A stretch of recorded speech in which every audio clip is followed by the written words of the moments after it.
Hey everybody, welcome back to the 30 Minutes of Fame. Today I'm joined by another very talented singer, songwriter, performer, Jasmyn Wright, just from up the highway from me, south of Edmonton. Jasmyn, welcome to my little show. Thank you so much, Dave. I appreciate you having me on. It's Oh, you're exciting. welcome. We met by, oddly enough, a Facebook suggestion, and you know, I remember seeing your name somewhere on one of our local community pages. I think you might have been playing maybe in High River or something close to me. And Okay, yeah.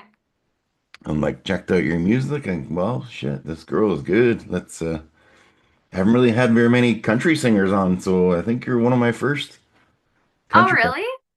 Oh, that's really cool. Right on. So Yeah. how did you get started with music? When did you pick up your first guitar, or did you start singing first? How did that all come about?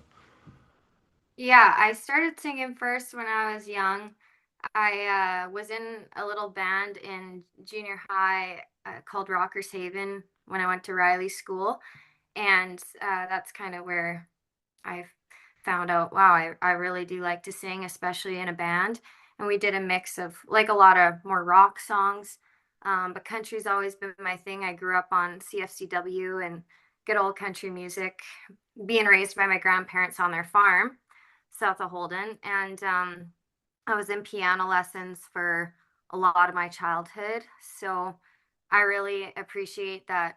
Even though at the time I would rather be playing basketball or out riding horses, not practicing piano in the middle of the living room in front of my family all the time. I'm grateful for that because it helped me learn guitar faster. And um, yeah, I'm just really grateful for being put in piano lessons that way. So I took piano when I was young, and then I always liked singing. Then when I went to the Camrose Composite High School, I was in a choir, chorus, and was a high soprano in that. And I always knew that I just would rather be in a band. Um, but now I have a band. But over the years, I fell in and out of music for different reasons with my health, my family, different stresses I had going on in my life.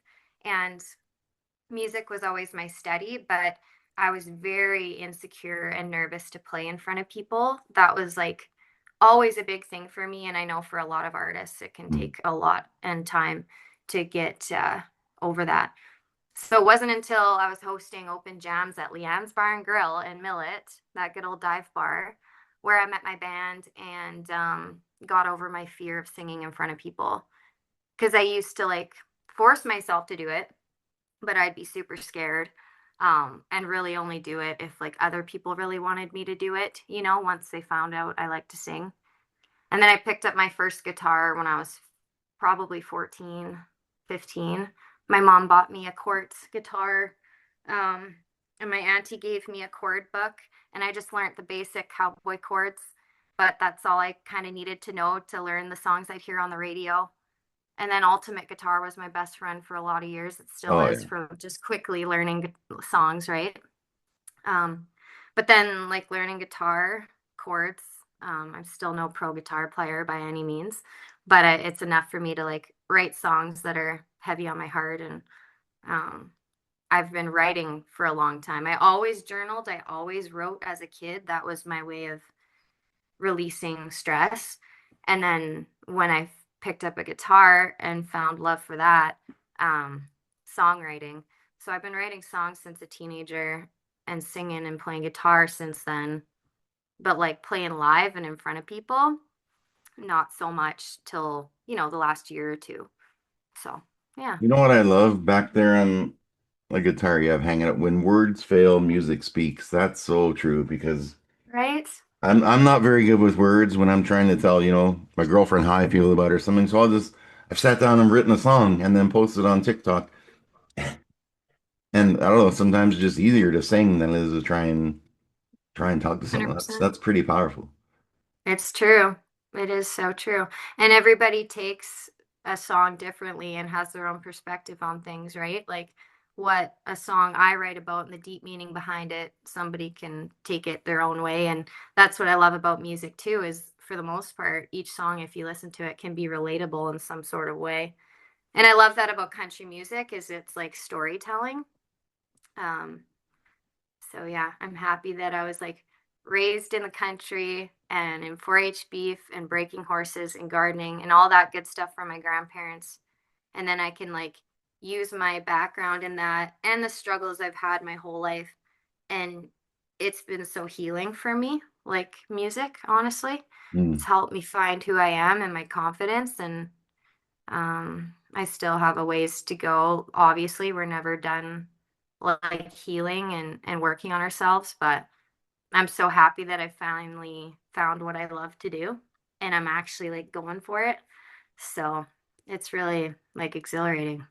I love it. You know, one And of you the meet most, incredible people like yeah. yourself, Oh, through doing thank what you you. love. You meet awesome people. So One of the most powerful music moments I've had on this show was a lady from the States. She works in a children's hospice center, and she's a singer-songwriter. And what she does with these families who know their kids don't have much time left is they sit down and they write a song together, and she records it and gives it to the family.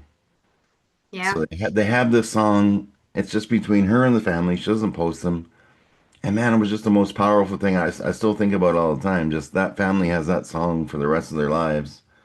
And it's just, Hmm. that's just the power of music. And that's what the guitar in the background there, made me think of too. It's Yeah. pretty It cool. is so So powerful.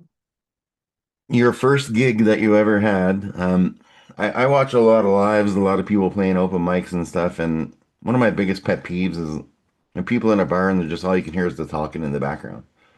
Yeah. I That get a just, lot of it that. kills me as someone that's been playing guitar since I was 10. And I put it away for 25 years, but I just started again about a year ago. It's Right on. I played a song at our church, and it was the most terrifying moment of my life because Hmm. I used to have to get drunk to sing at karaoke, right? So it was my Yeah. first time playing sober in 25 years, and I got through it, but there was not a sound. People were listening. I'm like, okay, and all these senior citizens thought I wrote Hard Fought Hallelujah, but I didn't tell them the difference. But so have you ever had gigs like that where it's just people are just talking away, no one's, but then you got people that are watching. Like, what's that like when you own that room and there's not a sound? Well, it is pretty like soul touching. Like I guess I'm not thinking of the right word, but for instance, tonight I have a singer-songwriter showcase in Wetaskiwin, and it's just a free show we give to the community for local female artists. We've been doing it once a month on Thursday nights. And even though I make more money playing with my band or the bars or casinos or whatever, I get the most fill in my heart from doing those shows where it's like an active audience, everybody's listening, everyone's invested, and you don't have people like talking over you or drunks in the bar. Mm, Like it's just it reminds me like why I started doing music and the beauty in it. Like the last one I did, um, I was quite emotional after one of the girls singing wrote a song about a friend who had committed suicide. So, she had the room in tears. Then the next girl might sing about a really funny song. And it's just like it really brings the room together with these different songs and the storytelling of these kind of showcases. And I just find it so beautiful. And at the end of the gig, I was kind of second guessing how I was, and maybe I wasn't the most professional. Because not that I wasn't, but sometimes I start when I really show people my true side, which is goofy and weird and whatever. But the longer I keep doing music, the more I feel more comfortable in my own skin. And sometimes I second guess that. I'm like, oh, I shouldn't have talked so much, or I shouldn't have done this, I shouldn't have done that. And it's like, stop shitting all over yourself. That yeah. saying, like, get out of your head. The owner of the place told me after one of the ladies that came that night was in a wheelchair, and that was her first outing from being in hospital for months, was coming to that free show we put on. And the only reason she had to leave early is because she had to go home, take her meds, and or go back to the hospital and go to bed. Um, but serving the older community or the people that, they don't get to go to these big concerts, or they don't want to go to bars that are loud and around drunks and those kind of gigs, that a lot of the times that's what I'm doing on weekends. So I just find that's the most soul filling, heartful shows that I can do. Or just, for instance, my mom lives in an old folks home. She's not old, but she has a disability and a brain injury. And I keep telling myself I got to bring my guitar in there. I got to play music for people. But then I get in my head, I don't know the stuff of their generation. Like, to me, I play old country, but it's not really as old as maybe they would need. Yeah. 50s, whatever, older. I play a lot of 90s country. Um, I think they'd just be happy to have a young soul in there playing music from the heart, singing original songs, anything. And I could try to take requests and learn it. Thank you, Ultimate Guitar, right? But it's just, yeah, that's the stuff I want to be doing more of, actually. It might not be where the money's at, but you need to try to have a balance where it's like, okay, I'm doing this to make money if that's where you're at as an artist, but then you also have to like remember where you come from, give back to the community, and do it for the love of music. Because once you start doing it for work, you hear from people that it can change it, right? Hmm. Like what you love when you're doing it to make money, it does change it. And then you do gigs like what I'm going to do tonight, and it's just like, oh, this is why I started, because it's healing. Music brings people together, and I'm just so grateful for that. It's amazing. You just reminded me of, I went to see a country singer here. He played a little show at our church. And this guy, he only tours all across Canada, churches and old age homes. And he Yeah. told the story of he was at a care center. I don't remember where it was, Ontario somewhere. And he noticed this older couple. They were sitting the whole show. And every song he saw her doing this, like tapping his arm, tapping his arm. And the last song, I don't know what he had played. It was some old country love song from probably the 50s or 60s. But he said this man and this woman got up and they danced the whole song.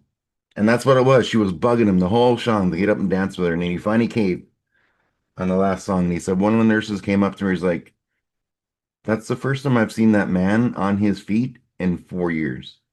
Wow. Because he's in a wheelchair, right? But he got up, and for those 2 minutes, he was back. It sounds so cliche and like a movie, but he was on his feet for those 2 minutes dancing because of the power of the music. And again, Yeah. that guitar in the background, right? When words fail. Um, my grandmother had Alzheimer's for 14 years, and she used to be a minister, like a Salvation Army minister. So she couldn't talk for the last 3 years of her life. She'd just mumble. But when me and my sister would go in and visit her and we'd sing her favorite church songs, she would sing us along every freaking word, and then Yeah. we'd go back mumbling. So it's music can trigger stuff. And then, Oh, for I can sure. imagine how amazing that would be playing those care homes for those people. Mm-hmm. Yeah, that's a lot of the times what people remember is music. Like, this reminds me of my grandma telling me about my mom when she was in a coma. My mom was in a coma for like a month after a car accident in 1988. Wow. And it's a miracle that she lived and had 3 kids and married and learned how to do everything again. Like, doctors told her none of that would be possible. And she's a walking like example of when, like, yeah, you can do it if you have put your mind to it. And her faith, like, my mom has the most strong faith. But to get back on track on what I was saying is, my grandma used to put headphones over her ears when she was in a coma and like out, and of the Oak Ridge Boys, Johnny Cash, Elvis, like all the stuff she used to like listening to. And then, like, my mom's love for music after the accident, that's never gone away. Like, music has always been her thing. Like, she could be feeling um really tired and not well, and then you put on like one of the CDs she loves, and she's shaking her hips. And so yeah, music is just amazing. Like, I'm sorry I'm getting emotional, but It's okay. yeah, my mom, she's palliative with cancer, breast cancer that's metastasized, and I found one of the hardest things right now is playing shows in the evenings after seeing her during the day, and just especially my original songs, that Mm. the deep meaning is maybe towards her or God or my faith. And singing is such a healing thing. I think it's helped me through a lot of things, but doing it when you're going through something hard like that, or seeing a family member, and having to put on, this face and try to make everyone's day, and put on a good show. I guess that's where the professionalism behind being a musician's hard for me, because I wear my heart on my sleeve. I'm an open book. But that's what's refreshing about these showcases tonight, is like all of us girls have been open. Um, when you're sharing really vulnerable songs, like tonight, I want to share a song that I called Cancer, and it's about my history with cancer. I was diagnosed with it twice under 20 years old. And and then my mom's had it a few times, and she's just not taking treatment anymore. They're just managing her pain. And my husband's mom died of it in her 30s. And my neighbor friend, who I work on with guitar every week, her dad died of it in his 30s just last year. So I wrote a song, and each verse is about the story behind each of our stories. Wow. And everybody's been affected by cancer, like family members. And so actually this weekend I'm opening, like, I'm one of the acts for a fundraiser in Edmonton at the oh, what is that bar called? Why am I forgetting? Anyway, and it's for the Canadian Cancer Society, and it's in tribute to a lady. Kit was her name. I didn't know her, but she died of cancer, and she was a singer and performer. And so it's called the Ice Cold Crazy event. And let me just look up where it is so I don't just like not say, but um and it's all about like cancer survivors and raising money. And so it's pretty perfect that this band asked me to open for it, because I've just recently gotten to the point where I'm over my fear performing enough that um I can start opening up about my own story. Mm. Oh my gosh, I just called my voicemail. You'll realize I'm a hot mess. I think you probably realized that before we started the call. It's okay. Um, We're all weird in our own special ways. yeah, I'm very self-critical myself too after these episodes. Sometimes if I have a powerful episode, like I had this guy on he plays the harp and he's got this program called Harps for Vets where he teaches veterans with PTSD harp. And it has like 15 views. I'm like, wow, this should have like, but yet there's some guy in TikTok covered himself in peanut butter that has like 15 million views. They kind of just, I know. what? What blows up now is just ridiculous. Like, there's so much talent in the world that goes unnoticed, hey? Yeah. And then it's like the most dumb video that goes viral and makes a person famous. Like, it But you it, know it what? blows my I mind. had this boxer come on that I was telling you about that went for treatment and now he's a professional fighter. Um, that episode had like 80 plays. But this week I got a message from a mom whose son is going through an addiction battle, who watched that she sent him the link. He watched his interview, and now not only is he going into treatment, he wants to start boxing. That's So amazing. that's impact, right? So he sent me a Yep. message like, "Hey, you know what? Put me in contact with them. I'll set something up here in Vegas, and we got some plans. We're gonna, once he's done and gets through it." But that's what it's all about, right? Like if these videos get 10 plays, who cares? Yeah, Like, exactly. If it impacts one person. Hey, Dave, speaking of hot mess, my Mac is saying that I'm gonna die, so I need to get I wasn't plugged in. I need okay, to, so this call doesn't go. It's okay. I got it here. It's fine. But, it's okay. I can edit and all it's this. a, I can oh, edit all this stuff out, no I mean, problem. it'd be kind of funny almost. Like, I don't care. Whatever you think. If it looks totally bad and unprofessional, but I don't care. It's the high, what is High Note Bar and Grill. is that event this Saturday. Um, I guess that won't matter though, because this will be out next Friday, so it's not like people can come to it from this Yeah, podcast, yeah, right? But yeah. Anyway, sorry, I'm plugged in now. that's okay. We're all set. So we're gonna listen. You're gonna play one of your songs here. Okay. Um, and why don't you just tell us a little about this song, and then we'll have a listen after I do some editing magic. Sure. This song, My Whole Life, is the first song I have out. It's the only song I have out right now. That'll be changing next month. But I was driving home from town last year and driving down my favorite windy country road with the beautiful trees and the sun shining. There's a good song on the radio. I had the window down and I was almost just in tears about the gratitude I have for my life. And I got home and I just wrote this song in like 10, 15 minutes. I started playing it. I figured out the chords. That's usually how I write, is with my guitar and my simple cowboy chords, and put the lyrics in there, and I got a song. And my husband can sometimes be a bit critical of certain things, and I like his opinion on stuff because he'll straight up tell me if something's like corny or not good or whatever, right? Like sometimes you got to write a lot to get a good song. But this song came out of nowhere. Like I really think spirit just came through me. Like um and it's simple. It's not like there's lyrically or anything, this song is anything like crazy wow, but the meaning behind it and the gratitude I have that went into that song. So yeah, I with going through different things in life and hardships and being where I am now, it just, not that I don't have hard days or moments, because believe me I do, but I really do just appreciate when things are good. And it's corny to say, but like I live with an attitude of gratitude. I try to. I'm not perfect. I'm a human, but I try to appreciate the good things in my life. And I think when you do that, more good manifests into your life, right?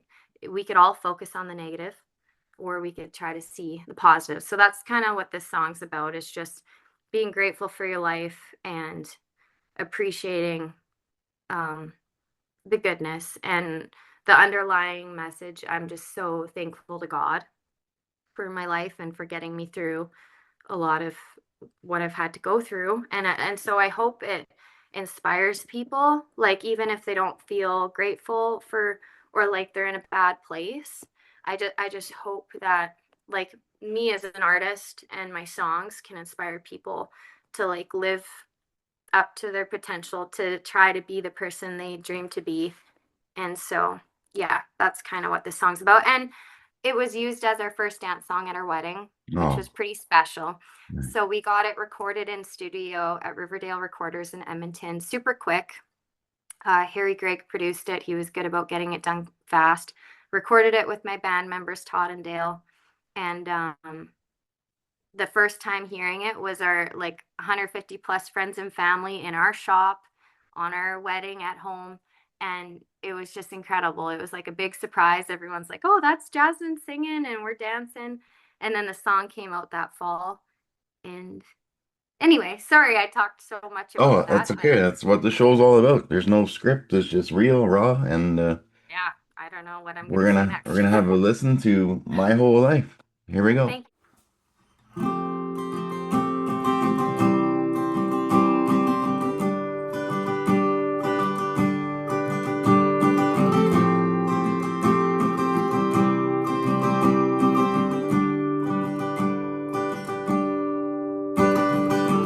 I've been living a life I'm unstrained about, one where I'm far away from town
beautiful song. I hope it touches someone out there. I'm sure it will. Thank We're you. gonna have you play one more, and then I've got my stupid question for you, and then we'll wrap things up. Okay. So, you want to talk about this a little bit about the second song here? Sure. Yeah, Chasing Two Lives is a fun song. It's upbeat. I think it'll be good for radio. But I wrote it just because I literally do feel like I'm chasing two lives. I feel like on one side I want to be a rock star, well, country rock star, like I want to be on the road in a different city every night, like on tour, like be the next Lainey Wilson, maybe if I could. That'd be really cool. The other side of me wants to be like a stay-at-home mom, prairie woman, garden, um, like my roots, farm. I want that for my kids. I want to be very present. I don't even have kids yet, but I'm excited for the day I do. Um, so it's kind of like this, what do I do? And the thing is, I've been learning to surrender, to give it to God. I wrote a song called Give It to God too. I need to spend more time on it and actually start playing it live. Mm. But anyway, that's kind of the song, is like I feel divided. Um, and I think sometimes when we try to plan our life too much, like life doesn't go to plan anyway. So there's a certain point in time you got to surrender to like God's plan and not your own. And that's in the song too, where it's like you can keep doing both, see what happens. So I think it's a relatable song. And even my friends that aren't musicians and like don't want to go be a rock star, they're like, well, I have my job, I have my reality, and then I have my dream and what I want to be doing. And so I think we all feel a sense of that, right? Hmm. So I do think it's a relatable song. It's a fun, catchy song.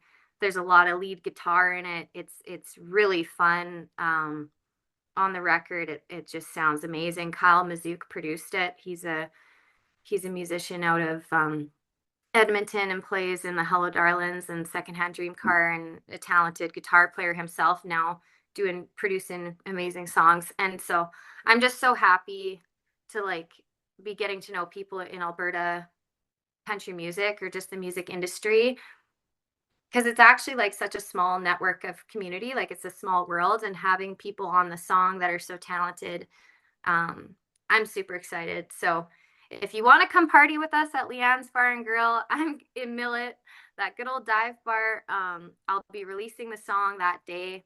We're going to be partying that night. My four-piece country band's going to be playing a show. We have Shalane Stebner from Panoka opening for us, and it's going to be really fun. So yeah, you should come. And I hope you like the song Chasing Two Lives.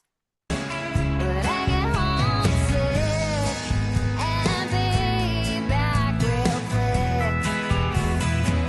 But I don't wanna quit my daydream yet. Keep me young and fun and bright and all that someone I'll become. Maybe I don't need to worry if I'm not choosing one thing just yet. Guess I'll keep chasing two lives. So my mission after having you on this episode, every year in Claire's home, we have Claire's Home Fair Days. It's like a whole weekend, and I'm friends with the lady from the town that gets to pick artists. So I'm gonna be sending her this episode, and my goal is gonna be to get you and your band down here for Claire's Home Fair Days. Mm. Aw, We'll do a that's so live we'll nice. do a live follow-up episode because it's yeah Cool. because So it's where, fitting, right? They have a lot of country bands coming, a lot of country rock bands, yeah. and yeah, I like your story and your vibe, and you seem pretty genuine, and yeah, this is that's gonna be my Oh, mission for the thanks. show. But here's a question for That's really you. nice. If you could write and record one song and play it with one country artist out there, who are you picking? I'll tag them in the video and we'll see what happens. Alan Jackson. Alan Jackson? Yep. I love him. I think he's amazing. I, You know, I've we seen play some of his songs, and yeah, I just think he's a genuine guy. I like him a lot.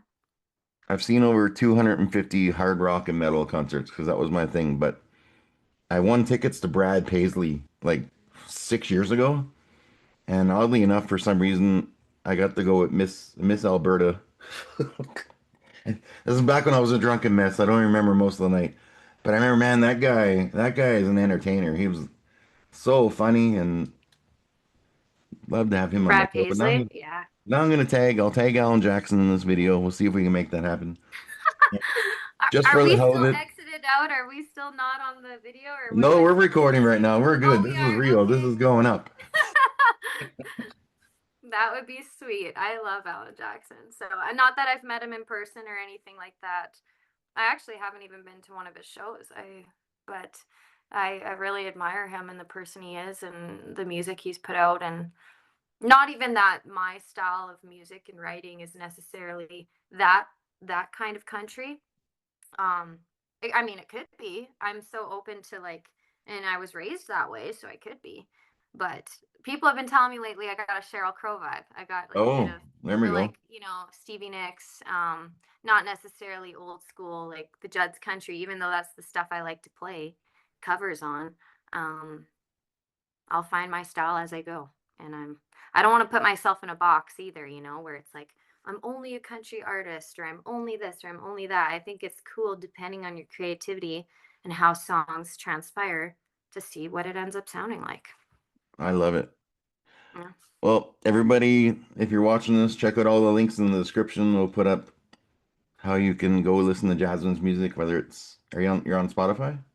Yes. All right. Yeah, Well, my whole life and we'll put all that good stuff in there. Don't forget to like, subscribe, and all that cool shit my daughter tells me to say. But my final question for you, I have some pretty heavy topics on here and recovery and SA, and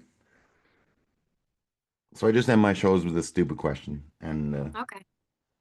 being from a small town, farm town, you might have an advantage on this one. But Oh boy. a 100-meter pigeon carrying contest. How many pigeons could you fit in your arm and have left in your arms at the end of the 100-meter race? Oh gosh. I don't know, maybe five? I if That'll I put you in could. the top 10. Oddly enough, that has 78 episodes. That'll put you in the top 10. Okay. There you go. I have no idea. Number zero was Leslie Horton from Global News. She has a phobia of pigeons and Canada geese. So Oh, okay. she wouldn't even answer the question. But I Great. think first place is like 300. There was, Oh wow. yeah, this lady said she was going to put double-sided duct tape all over her arms and shove them in her shirt and her pants. And She's thinking. yeah, Good for her.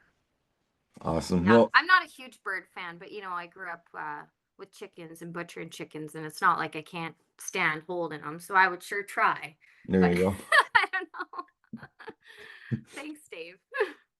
All right, so we're gonna tag Alan Jackson in this video. We're gonna send this to the Claire's Home people for the town festival.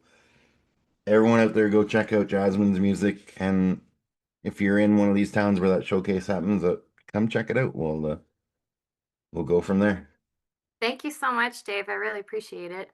You're very welcome. Everyone watching, my New Year's resolution was to say one nice thing to one person every day for every day of this year, and so far I'm batting 1,000. But just go find someone. If you see someone posting a video or someone doing a weight loss challenge or someone in recovery, just leave a nice comment on someone's post once a day, anywhere. It'll That's change really someone's day. nice. Yeah. There we go. Have a great day, everybody. Thank you so much. See ya.